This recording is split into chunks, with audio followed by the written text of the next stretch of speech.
I'm 32, I'm from the UK and I'm starting over again. I'm here in Bali trying to figure out what's next for me. I initially left the UK at 30. I was a police officer for 5 years and I decided to leave after experiencing some severe burnout. When I first left, I honestly had no idea what to expect. I'd never really traveled before other than being on holiday. I'd literally just spent like 5 years of my life in the police and probably a year or two before that trying to actually get into the police. So 7 or 8 years of my 20s was dedicated to frontline public service, and I had nothing to show from it because I was completely exhausted. I felt anxious, I got diagnosed with ADHD, there wasn't the option for medication at the time. Everything was just a little bit fucked. So I first took a flight to Thailand. It was just a one-way trip and I was like, this has to be better than home. But long story short, those first couple of months of being away, it was so hard. Like I really struggled. And whereas maybe now I look kind of full of life and I've got energy and I'm kind of like happy to be around, at the time I was really struggling still. So that was a couple years ago now. And I remember I was literally just sat on a beach somewhere thinking, what the fuck have I done? Like I've left a career, I've left like friends, relationships, and I have nothing to show from it. I'm still miserable, I'm still anxious, I'm just the other side of the world. And then I had to go home. So I ended up going home after a few months of traveling. I did not have the experience that I wanted to have when I was traveling. I thought it was gonna change my life. And I know now that it did change my life, but at the time I was just thinking like, what the fuck? So when I got home, I was still feeling all of those kind of feelings that I was feeling before, and I'd now experienced being away from home. So I just thought, right, it didn't work the first time, but I'm not gonna quit now. So I decided to go away again. So I spent a few months in the UK. I was just working, and I was working in a pub, like literally just pulling pints to save money. I moved back in with my mum, which was crazy at 30 years old.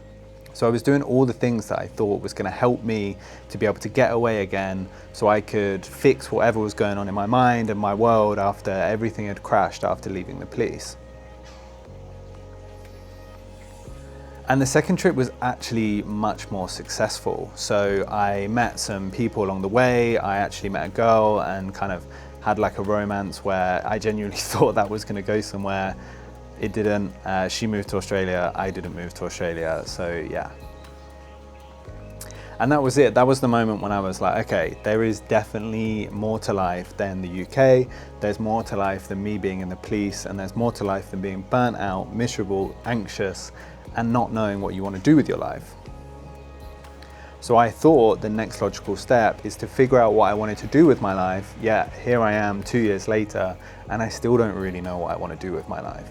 I have ideas, I have things that I'm working on at the minute, I have goals and visions of where I might want to be or what I might want to do, but I still don't feel confident to say, actually, yeah, this is what I want to do with my life and this is where I am going.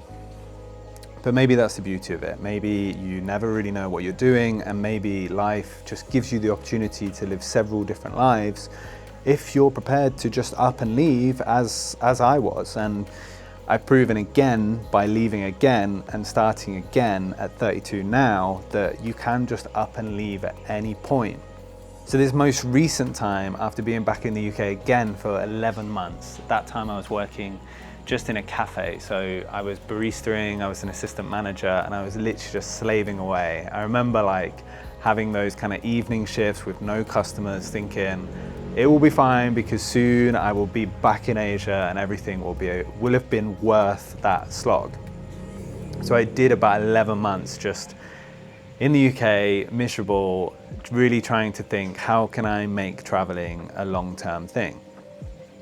So then in the summer this year, I did my yoga teacher training and became a yoga teacher. Again, it was completely reinventing myself, starting again in a new world, in a new career, which is terrifying. Like when you have been in a job for a long time, like the police, or maybe you're an accountant, or maybe you're an estate agent, maybe you're in sales, I don't know, whatever it is you're doing. And then at 30, you think, I don't want to do this anymore. Where do I want to go? Where do I want to go? What do I want to do with my life? the reality is you have to start again somewhere, which is scary because no one likes being a beginner and no one likes not knowing how to do something. So me walking into a class to teach yoga, okay, I did the qualification, but now I've got all of these people expecting an hour yoga class, and I'm like, I don't know, I can deal with an emergency as a police officer, but teaching yoga to a class of people for an hour, that was terrifying. So what I decided to do is I went to Sri Lanka, I got a job at a surf camp, and I started teaching yoga there with the view that I would get my experience and I would get my confidence there. And what surfing had taught me when I first started learning a year ago was the whole process of being a beginner again.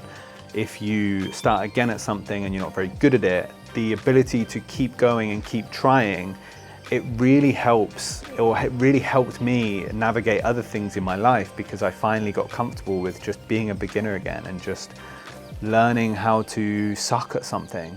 So applying that logic to teaching and living in a new country and starting relationships again and starting friendships again, like, it was really good because I had this view that, okay, yeah, of course I'm not going to get it right. I'm going to make mistakes. There's going to be things that I don't know, and there's going to be things that I'm not good at. But the worst bit would be not trying. The worst thing I could do would be to stay in the same place, or worse, going back to the places and spaces which broke me down in the first place.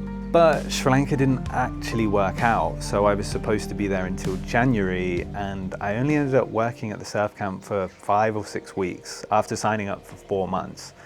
So there's a bit of a story behind that, and I'll be sharing that on the next video. So make sure that you like, comment, and you subscribe, and then you won't miss tomorrow's video, where I'll be talking all about Sri Lanka, what happened, why I went, what I was doing when I was there, and then ultimately why I left. But I left Sri Lanka in quite a hurry. I am now in Bali. I've been here for a week. I'm finally starting to feel like a bit more myself, a bit more refreshed, not so burnt out, because I think I just ultimately burnt myself out in Sri Lanka, really forcing that to work and trying to make that work. And yeah, since getting to Bali, everything has just felt a little bit more aligned. It's felt like things are starting to line up for me, and it's made me realize that, I mean, I think I knew this anyway, being 32, but sometimes things don't work out in order for you to take the redirection for something else to find you. But I think it's a lesson that I have to keep learning, and ultimately, when something doesn't work out, you always feel bad. You always think, oh, I fucked up, or I feel like a failure, or, oh shit, another thing didn't work out. So to be confronted with that again after saying to everyone, like, I'm going to move to Sri Lanka, I'm going to teach yoga there, I'm going to have the best time, and like I really wanted to, which is why I kept pushing. But yeah, leaving so abruptly just really kind of brought up those feelings of being like, fuck, like I'm still not figuring it out, I still don't know what I'm doing, I'm still not earning any money, and I'm still just floating around at 32. So especially after having a career, having a mortgage, and just feeling like I maybe had a purpose, and then all of a sudden now, my purpose was teaching yoga, and that didn't work out.